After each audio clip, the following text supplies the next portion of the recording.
Bismillahirrahmanirrahim. Alhamdulillahi rabbil alamin. Wa bihi nasta'inu ala umuri dunya waddin. Wa sallallahu alaihi wasallam ala asyrafil anbiya'i wal mursalin sayyidina nabiyyina wa habibina syafi'ina wa qurrati a'yunina Muhammadin wa ala alihi wa sahbihi ajma'in wa ala jami'i tabi'ina lahum bi ihsanin ila yaumiddin. وعلينا معهم وفيهم برحمتك يا أرحم الراحمين. ما بعد قالوا سبحانك لا علم لنا إلا ما علمتنا إنك أنت العليم الحكيم. رب اشرح لي صدري ويسر لي أمري واحلل عقدة من لساني يفقهوا قولي آمين. والحمد لله. Alhamdulillah, Allah Subhanahu wa Ta'ala berkenan melimpahkan nikmat karunia-Nya pada kita semua, bil khusus nikmat iman, Islam serta sehat walafiat, sehingga dengan itu kita masih diizinkan oleh Allah Subhanahu wa Ta'ala untuk melakukan segala aktivitas kegiatan kita bil khusus dalam rangka beribadah pada Allah Subhanahu wa Ta'ala.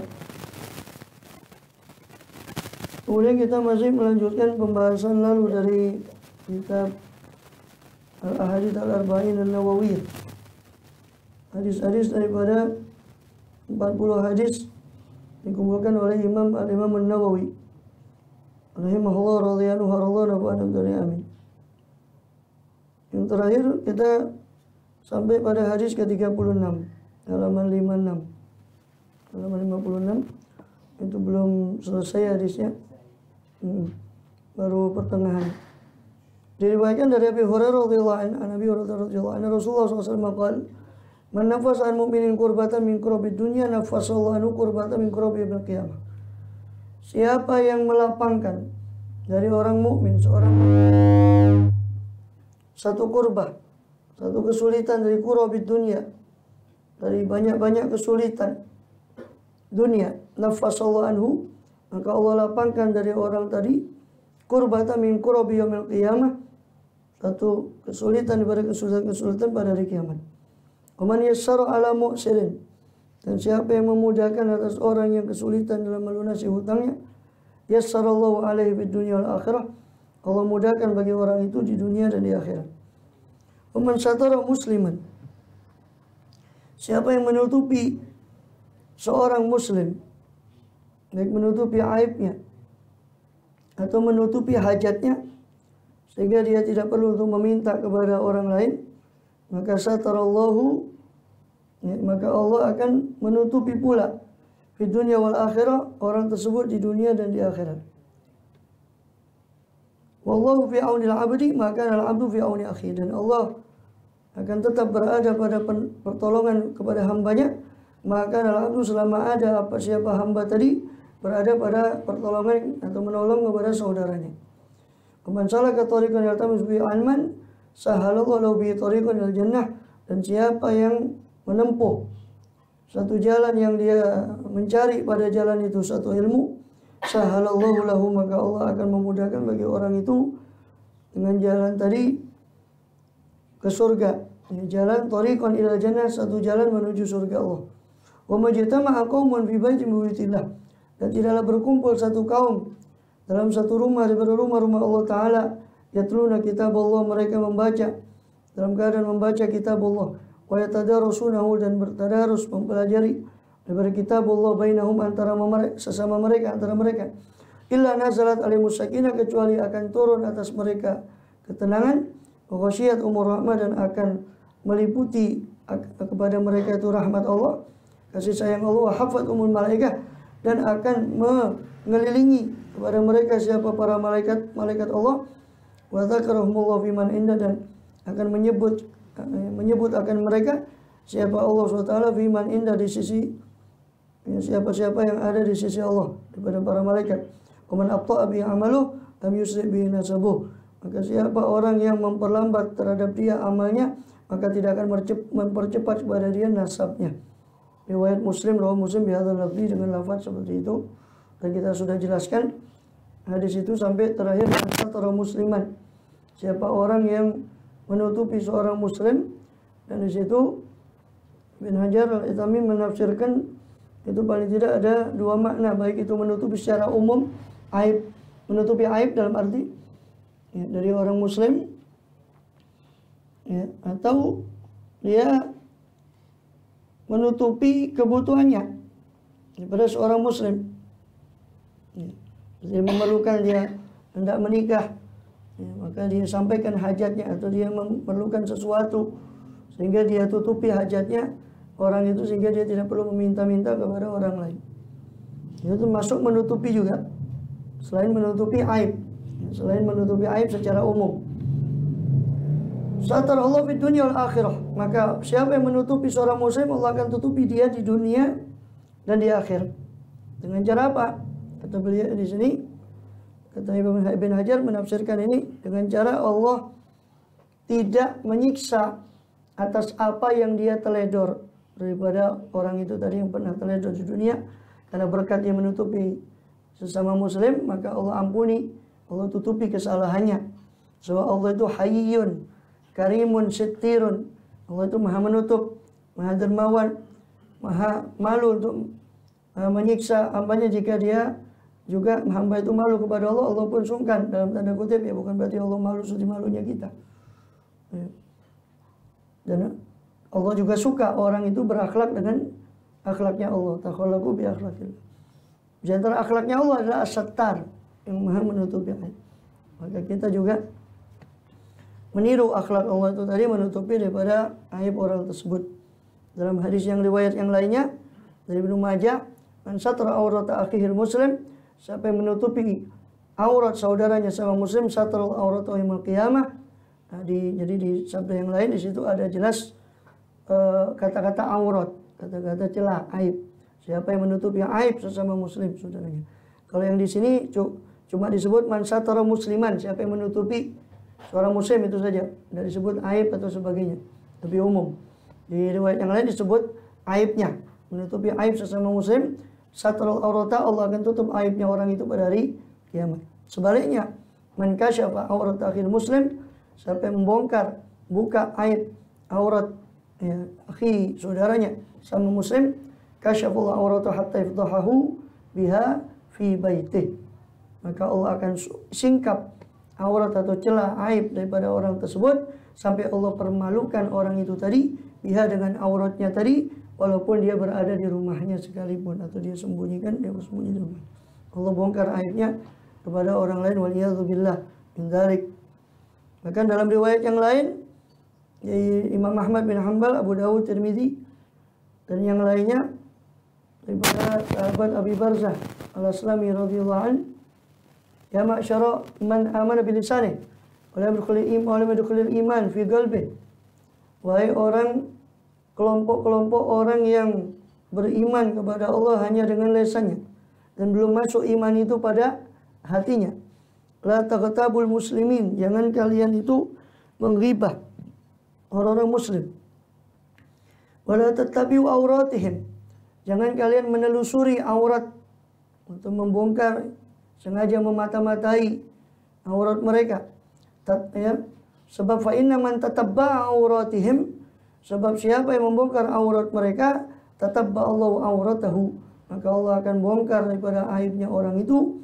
Man tatabba Allah auratahu yafdahuhu fi baitih, yafdahu fi baitih. Siapa orang yang Allah bongkar aibnya, maka Allah akan permalukan orang itu meskipun di rumahnya. Waliyadzubillah min dzalik.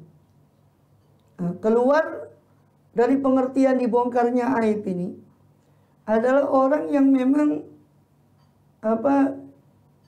zawil hayatil ma'ruf bil adza wal fasad, orang yang memiliki sifat yang sudah terkenal dengan keburukannya, sifatnya orang itu sudah masyhur, sudah terkenal, tanpa orang ngomong pun ya orang sudah tahu dia ahli maksiat, orang sudah tahu dia umpama, dia suka minum khamr dan seterusnya ya.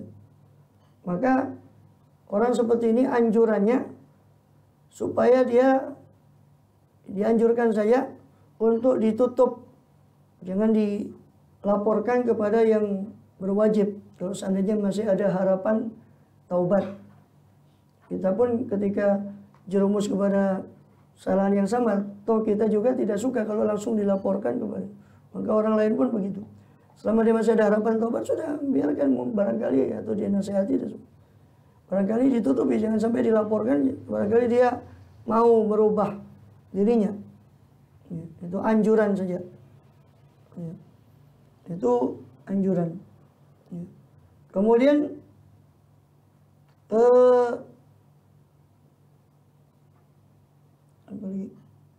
fayundab, maka dianjurkan di sini untuk menutupi aurat orang yang seperti itu.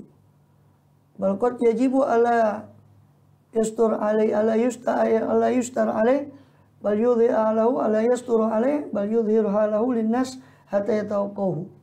Kalau memang itu membahayakan bagi orang lain, tidak apa-apa dia beritahukan pada orang lain aibnya orang ini supaya orang lain terhindar daripada keburukan orang tersebut. Tapi ya jangan ditambah-tambahi, ini kan kebanyakan gitu. Penyakitnya kita ini ya kalau nitip omongan ya pasti ada imbu-imbuannya. Ya, syaratnya itu hanya pada aib yang bisa merugikan orang lain. Aib yang lain yang tidak ada kait-mengait dengan itu tidak boleh kita bongkar. Ya kan? Hanya aib yang memang kita perlu untuk, seperti umpama dalam muamalah dia suka. Ya sudah, jangan lebih. Karena kan sulitnya penyakit kita kan dilebihi, itu masalahnya. Ya, kalau nitip fulus ya kurang, kalau nitip omongan pasti lebih. Itu kebanyakan kita kan begitu. Ya, itu sulitnya. Boleh kita, tapi asal niatnya, kalau niat kita lurus pasti kita ya sekedar sebatasnya saja, sekadarnya. Nggak mungkin kita melebihi kalau niat kita melurus. Dan kalau niat kita buruk ya itu tadi.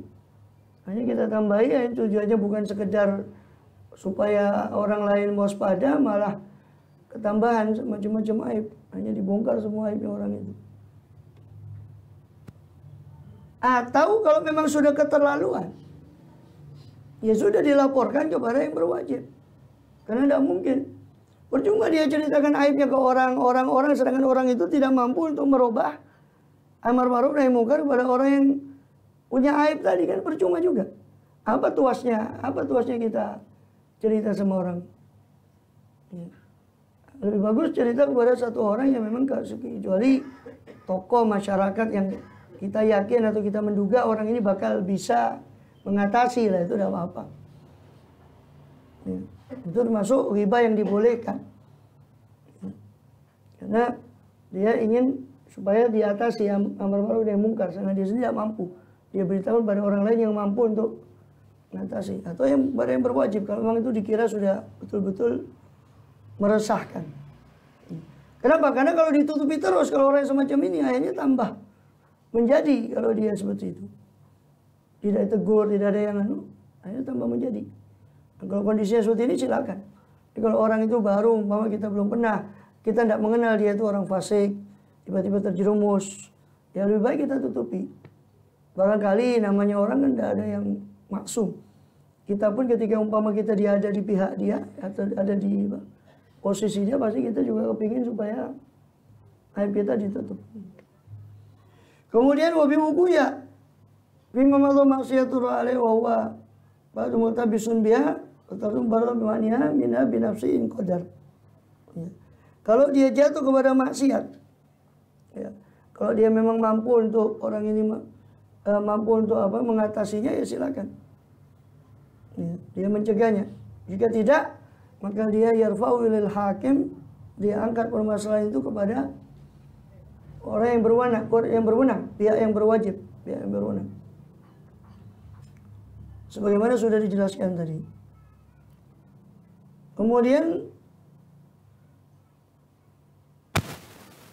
begitu juga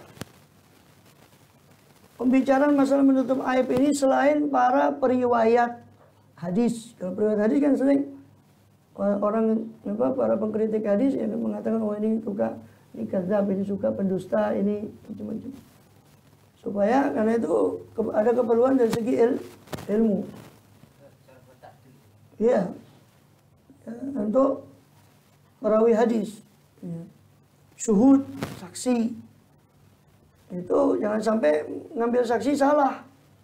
Suka dusta macam-macam, itu ada namanya tazkiyah di sisi peradilan itu. Ada lagi, atau orang yang mau diamanati satu amanat seperti wakaf atau harta anak yatim, bukan terus kita kasihan kita tutupi saja, ya justru malah ini nggak betul. Masa orang mau diamanati kita tahu dia khianat, kita diam saja, tidak menasihati orang yang mau kasih amanat bahwa orang ini hati-hati, orang ini. Tapi dengan syarat memang itu bukan katanya-kata, memang kita ngerti betul orang itu seperti itu perilakunya. So, kalau kita cuma sekedar kabar burung dengan dari orang ya, itu ya takutnya keliru. Ya, hanya jatuh kepada zon, sekedar prasangka-prasangka saja. Dan itu bukan ghibah yang haram, malah harus dibuka aibnya itu. Malah wajib, kalau enggak bahkan menjuruskan orang lain. Gimana mau ngamanatkan wakaf, mau ngamanatkan harta anak yatim, salah-salah malah anak yatimnya yang kelaparan atau dikhianati.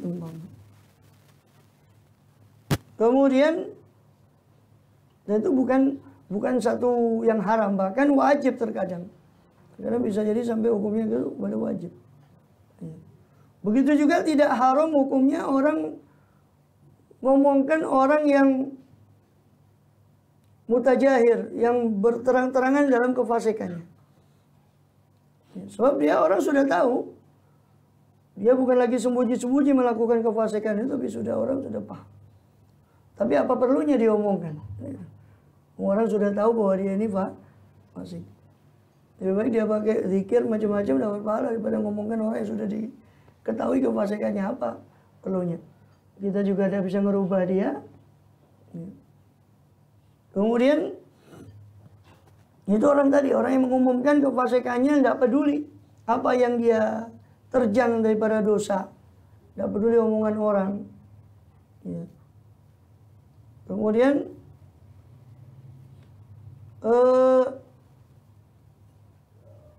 wallahu fi auni al-abdi maka al-abdu fi auni akhi, dan Allah Ta'ala tetap berada pada pertolongan kepada hambanya, menolong hambanya selama hamba tadi menolong saudaranya. Menolong saudaranya baik dengan hati, ya, rasa kasihan kita kalau memang kita tidak punya, ya, dengan badan, dengan tenaga kita menolong, atau dengan harta, atau dengan selainnya. Seperti kedudukan kita punya kedudukan, ya, yang disabdakan Rasulullah SAW, isfa'u tu'jaru. Ya. Kata Rasulullah SAW, kalau Rasul itu ingin mendidik sahabatnya, kadang-kadang, ayo kasih syafaat pada orang ini, kalian akan diberi pahala. Ya mungkin dia tidak bisa nolong, tapi dia bisa ngasih rekomendasi pada orang yang bisa menolong, itu pun ada pahalanya. Jadi menolong itu tidak harus dengan harta, duit. Ya kalau ada ya itu. Ya dungo, tolong dungo ya, ketunggalin ya dungo toh. Ya lihat, ono bulus ya tono bulus ya itu. Ada kepandaian ya gunakan kepandaian, ada tenaga ya tenaga. Tidak ada semua ya dengan hatinya, dengan doanya, mendoakan sesama muslim. Wakilan dan dikatakan itu diantaranya. Allah fi auni al-abdi ma damal abdu fi auni maka al-abdu fi auni akhi. Ini umum pada setiap keadaan dan waktu. Kemudian artinya di sini seolah-olah apa? Pendidikan dari Rasul.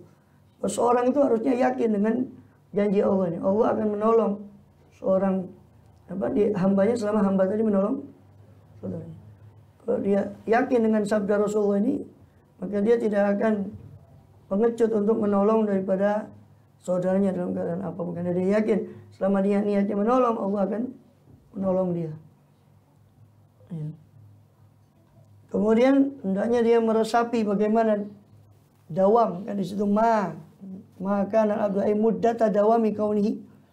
Ini selama keberadaan hamba tadi menolong selama itu kan menunjukkan kelanggengan. Allah itu menjamin terus menerus akan menolong orang yang sering menolong kepada hambanya. Itu pendidikan dari Rasul SAW kepada umat beliau SAW. Di situ beliau tidak mengkhususkan dengan keadaan khusus. Tolonglah ketika kamu mampu, enggak. Beliau cuma bersabda, Allah akan selalu menolong hambanya selama hamba tadi mau menolong saudaranya. Tidak mengatakan kalau dia mampu, kalau dia dalam keadaan kaya, kalau dia dalam keadaan enggak.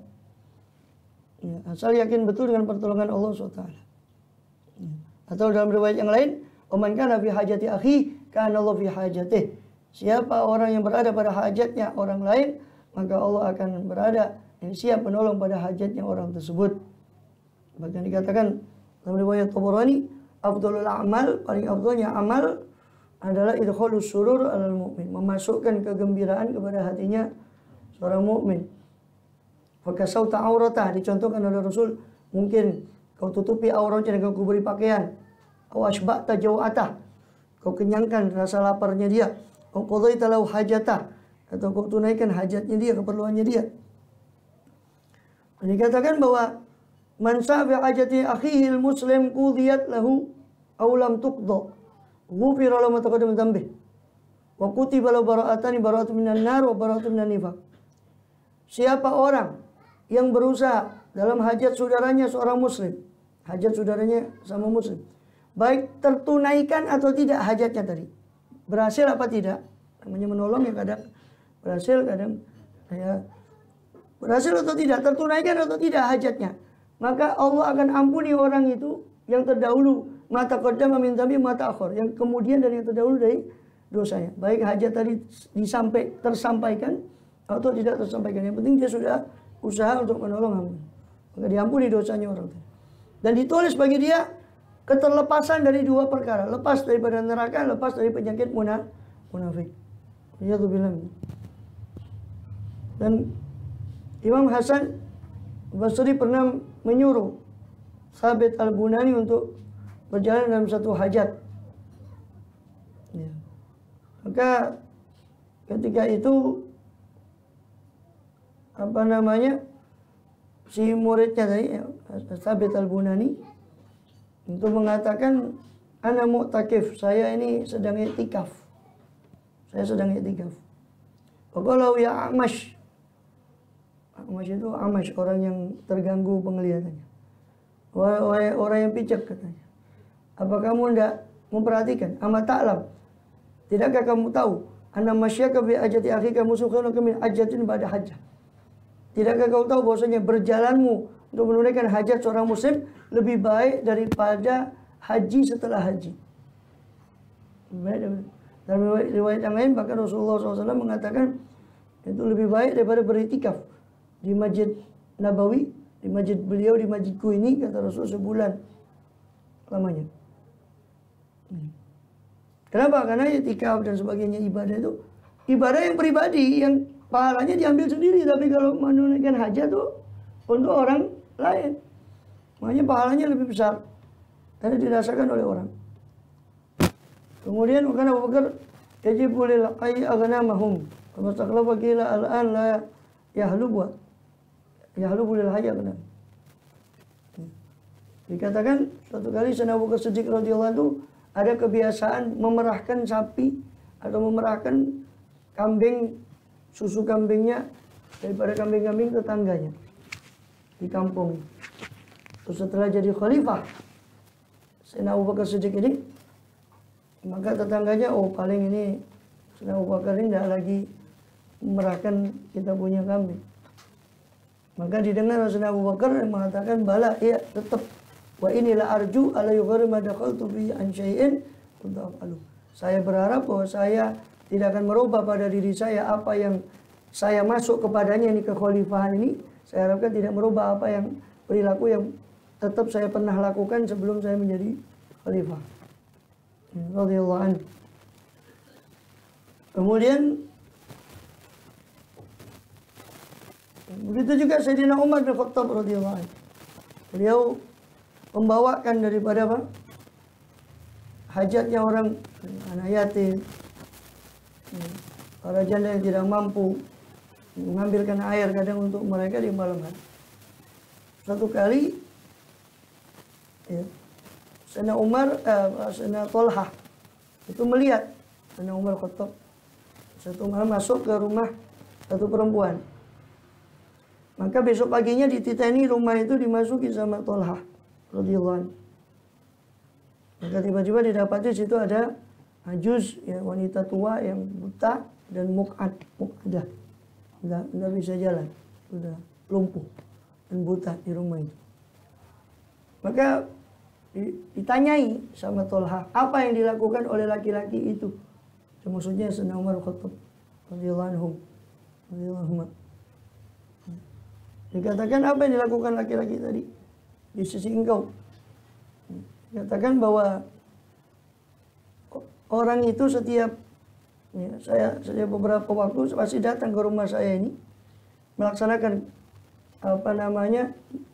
kebaikan kepada saya, menolong saya, memperbaiki apa yang rusak atau yang saya perlu untuk urusan saya, ya.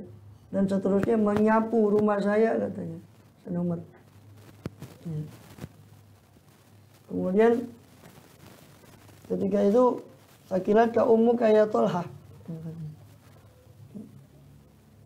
Semoga ibumu tidak melahirkan wahai Tolha. Itu ungkapan daripada orang Arab. Sakilat ka ummu. Asarati Umar tetap, ya, apa kau mau menelusuri kesalahan Umar? Dipikir kok ini masuk ke rumah orang perempuan.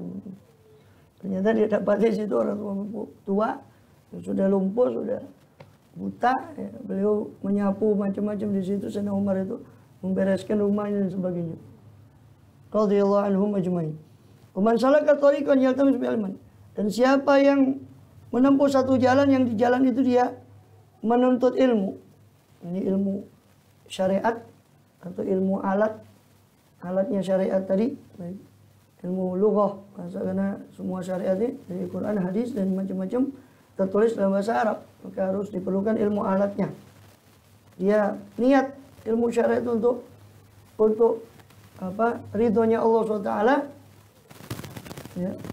Yang tapi sebagai ilman salakallahu lahu tariqan ilal jannah, maka Allah akan tempuhkan, akan mudahkan bagi dia jalan orang itu tadi menuju kepada surga Allah Subhanahu wa ta'ala. Kemudian tentu ilmu yang paling wajib adalah yang fardu ain dulu.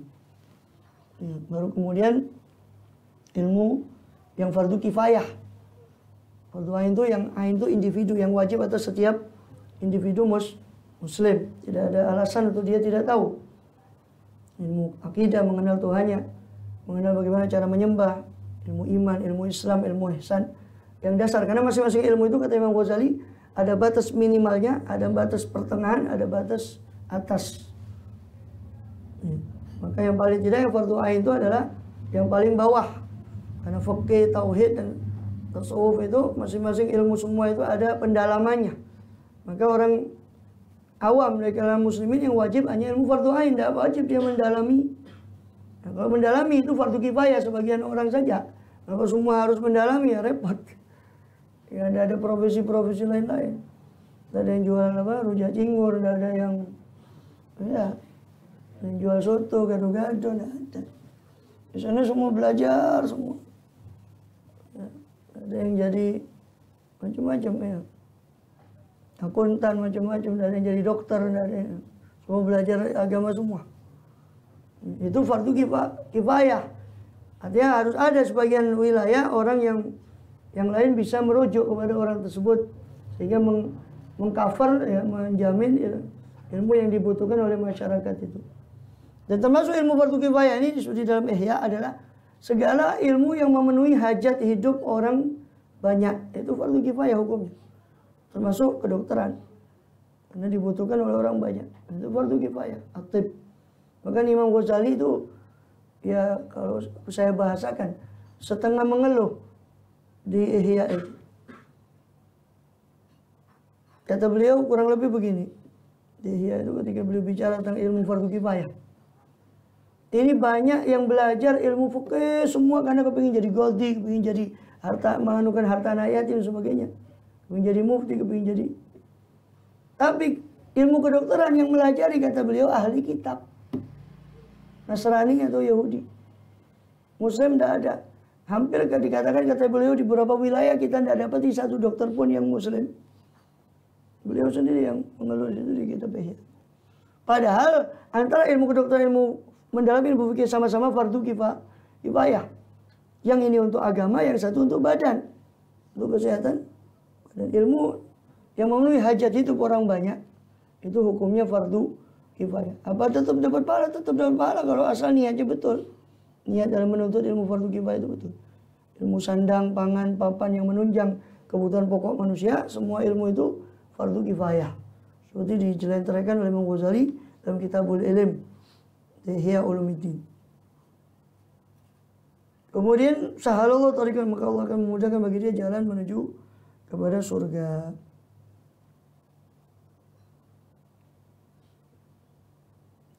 Situ dulu ya. Untuk mau diselesaikan ini tapi masih panjang. Masih ada wa majtama'a qaumun fi baitin min buyutillah yatluna kitaballah.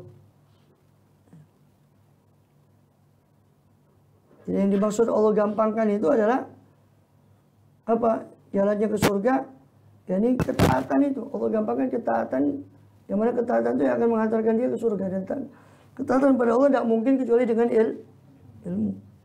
Maka makin dia mendapat ilmu, tandanya ilmunya manfaat, dia ikuti dengan amal, sehingga dari situ kemudian atau dalam kata lain, tiket ke surga itu amanu amilus sholihat. Iman dan amal soleh itu tidak mungkin kecuali dengan ilmu. Bahkan la ilaha illallah itu tidak mungkin kecuali dengan ilmu. Fa'lam annahu la ilaha. Fa'lam, ketahuilah. La ilaha illallah pun tidak mungkin tanpa ilmu. Maka Allah gampangkan bagi dia jalan menuju ke surga. Karena ilmu adalah jalan menuju yang menyampaikan ke surga. Untuk memudahkan daripada ketaatan, kemanfaatan.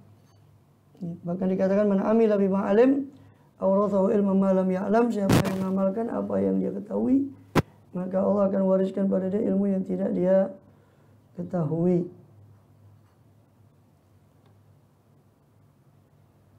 Kemudian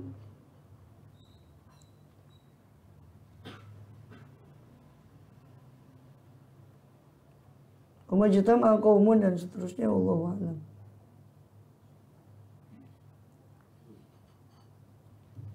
Dan di antara tanda kiamat adalah diangkatnya ilmu, wa yurfa'ul ilmu, wa yakthurul jahlu dan seterusnya. Banyaknya kebodohan. Semua hadis itu bukan berarti ya sudah wis wayahe sepanjang wayahe wis tau ngaji pisan. Ini orang putus asa. Justru Rasul angel tuturannya. Jadi orang justru Rasul sosok mengabarkan kejadian akhir zaman itu untuk antisipasi minimal yang masih mau kita ajak daripada alaika bi khawas ya bi hendaknya kamu mengurusi orang-orang yang khusus daripada orang yang bisa kita daripada keluarga tanggungan kita. Minimal itu. Bukan berarti semua tanda-tanda kiamat itu ya sepanjang wayahe, sepanjang ngono, akhir zaman sudah. Itu untuk antisipasi. Wallahu a'lam bis-shawab. Wa nafa'na bima 'allamtana zidna ilman nafi'a. Zalamna anfusana illam taghfir lana tarhamna lanakunu khasirin. Rabbana atina fid dunya hasanah wa fil akhirati hasanah. Sallallahu alaihi wasallam. Subhanallahi wa bihamdihi. Alhamdulillah rabbil alamin. Asrarul Fatihah.